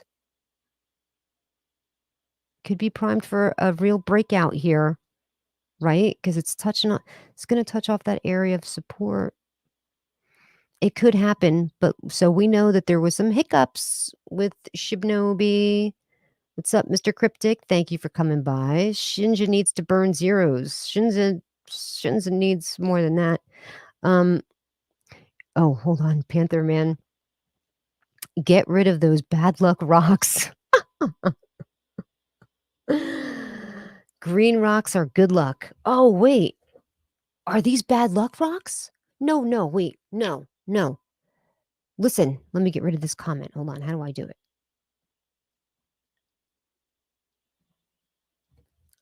Teddy Ganja picked these out for me. He said these are the ones I should buy. He literally, I was like, oh, I need a Shivalingam because he's like, everything. I knocked my wife up. Like all this great stuff's happened to me because the Shivalingam was not even in my house yet, but it knew it was coming and it gave me energy. And I said, I need a Shivalingam because, hey, things could get better for me. And he's like, buy Shivalingam. I was like, I don't know where to go, how to get, how would I even get? He's like, buy it on Amazon. I'll pick it out for you.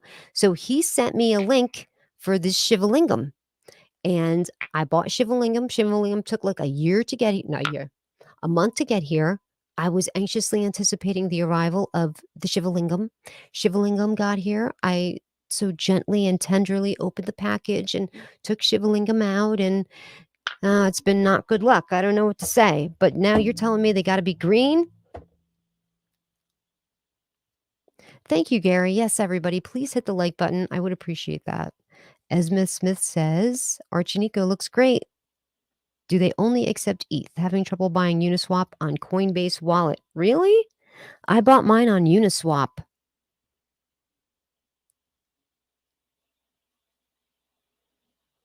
Those will just say as stones unless you really have faith on them, Tammy. But I did.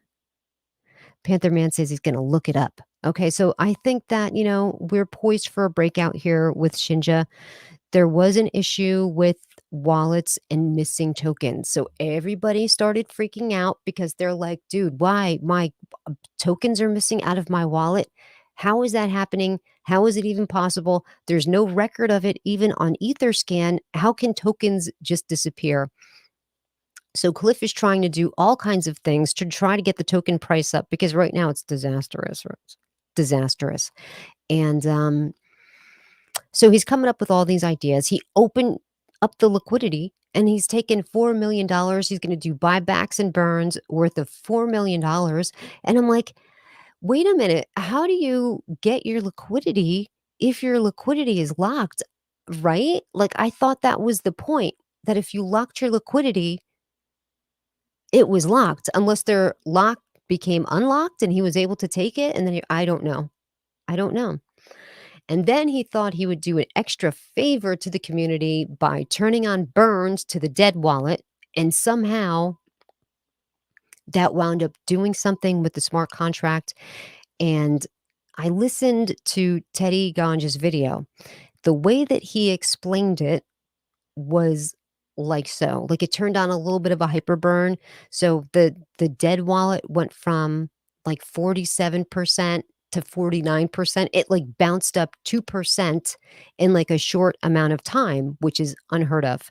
And the way that Teddy was explaining it, when you buy tokens, you're buying it with of course you're buying tokens, but really you're buying X amount of circulating supply.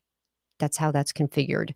And somehow when he did that with the smart contract and those tokens were going to the burn wallet, that's why there was nothing showing on Etherscan to show you that those tokens were actually taken out of your wallet. They weren't.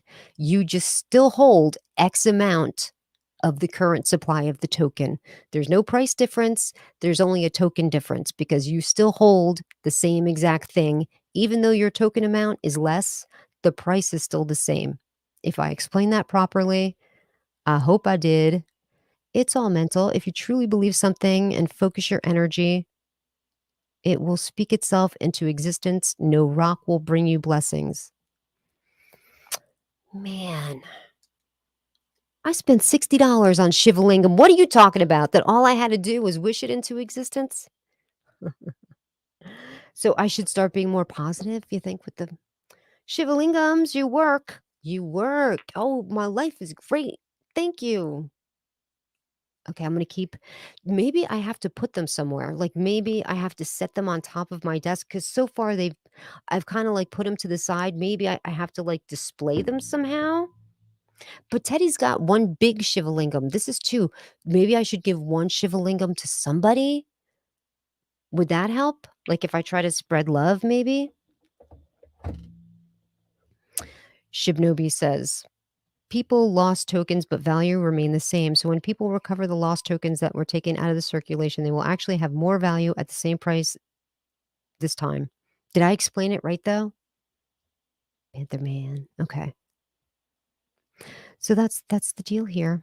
So does anybody else want to see? So yes, listen, I think Shibnobi is a solid project. I think Cliff is really smart. I think that they've got really big goals, and knowing that Teddy's involved is just got me, like, you know, extra confident in it. So I know. Shivling giveaway. That's what I should do, right?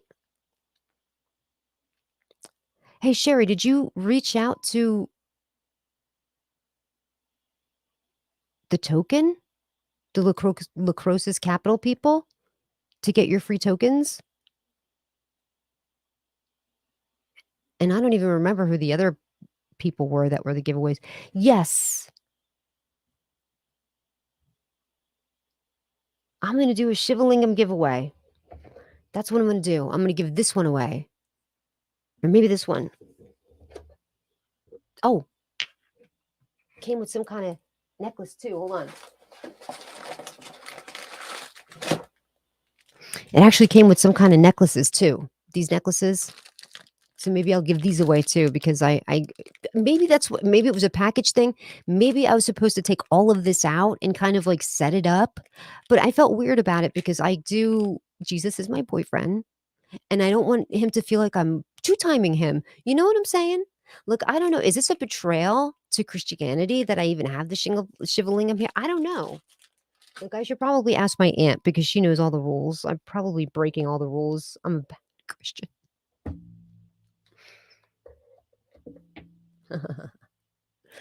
VVS giveaway. Yes, Peter. Did you? Yes, I did. Okay, good. Yes, VVS. I actually did buy more VVS while it was down this low too. What other token shall we look up, guys? Shall we look up VVS token? Because that was down very low. VVS Finance. And I have so much of that staked over in the DeFi wallet on VVS Finance. It's crazy. Yep, look how low it's 2 4. So you guys, look, I started buying in when it launched, like probably right here. Oh no, wait, actually not that high. No, I started buying when it was like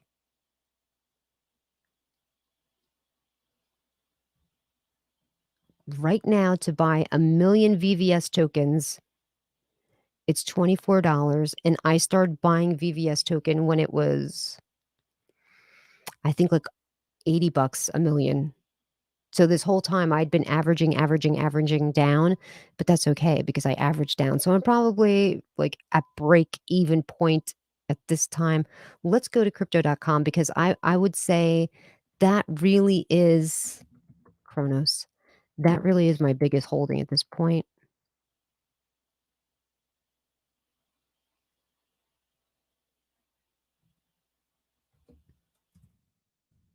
Chronos though, right? Or do I have to type in Crow over here?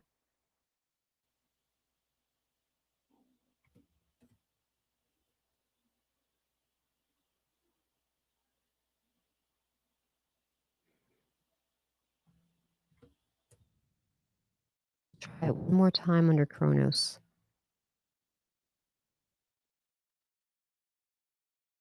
No, I don't want Chronos chimps. I just want Chronos.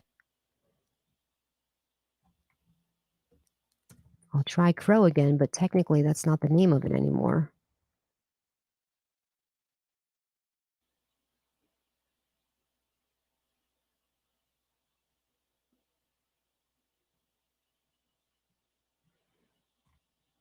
I've never actually looked that up on Dex Tools. I wonder if I can't. Where's my phone? Hi, sweetheart. You want to say hi to the people? You want to say hi to the people? Your turn. Your turn to say hi to the people. This is Tate. Isn't he cute? I love you. Okay. Run along. Be a good boy, sweetheart.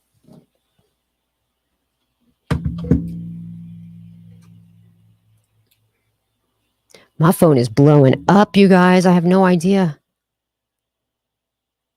Okay.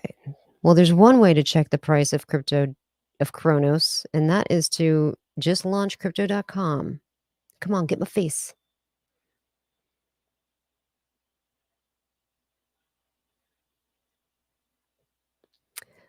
47 cents. 46.98 cents. So we're on a dip. So I put my hand upon your dip, on your hip. When I dip, you dip, we dip. I got to buy some. Hold on. Because, oh, wait a second. Let me make sure that I'm eligible for my. I have to check in. So you got to make sure you have to go to missions. You got to check in. Status check. See that? If I just didn't do that, I would have missed out on my diamonds. Now I'm going to make a quick $20 buy while Kronos is down. This way I get my 5 diamonds and I get some crow on a dip. I'll buy 60. That looks good. Now I got to hide the phone because I don't want you guys seeing my secret transfers. Just kidding. You know, sometimes it asks for the code and sometimes it doesn't. Sometimes it just registers your face, which is weird. See? Boom.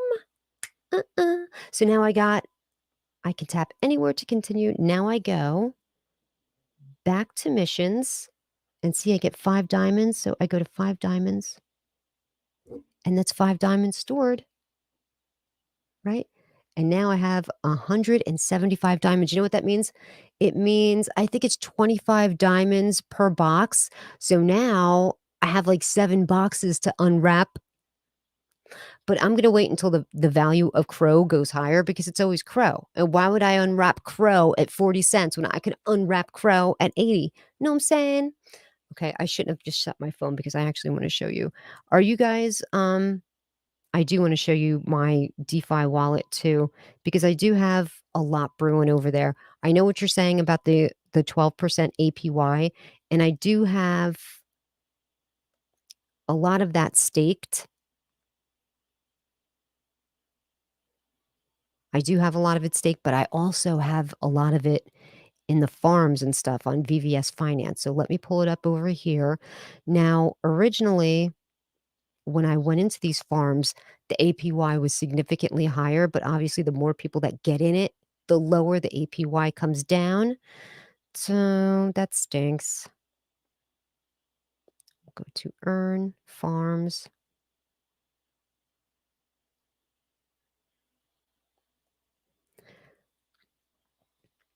My farming is on this farm on VVS, the farm, and that's pooled VVS and Crow is 104%. So that's the way to go. But being, price is down on VVS and Crow. So being that the price is so down on VVS Finance, we know what's happening to me, right? We know what's happening. But I do have some money into this Mere Mad Meerkat. Is that Mad Meerkat Finance? I have some of that too. I'm in that long one where, if you leave it in there a super long time, you'll earn a lot more money. So that's what I'm trying to do. I'm just going to leave it in there until I'm an old lady. We'll see how much it's worth then. Suresh says, I'm Hindu. I still go to church for prayers. This might be way off topic. There is no difference in God. It is us who see the difference. Plus, the trust, faith, and love that you show to something is considered as God. My God is an old man with a big white beard in the sky, and he sits on a cloud, and he's going to bring me to paradise when I die. Actually, I don't know what God looks like. I picture him as handsome young guy. Well, guys, do you guys want to see any other charts while I'm here? Oh, Tectonic, yeah. So I do own some Tectonic, but let's go to that DApp. I'm not into the Tectonic app though. Their DApp, I never go in there. I know that you could do the yield farming a lot in Tectonic, and I haven't done it. So if you are interested in learning yield farming, you guys should join or watch A Million or the Moon. They're all about Kronos DeFi wallet, everything, all the different dApps that are involved in the DeFi wallet. And to let you know, this Thursday, I'm having the developers of Coyote Coin on the channel for an AMA because we know they had a botched launch. It was just a botched launch, just like the other guy that was here, Quinn, with HospoWise.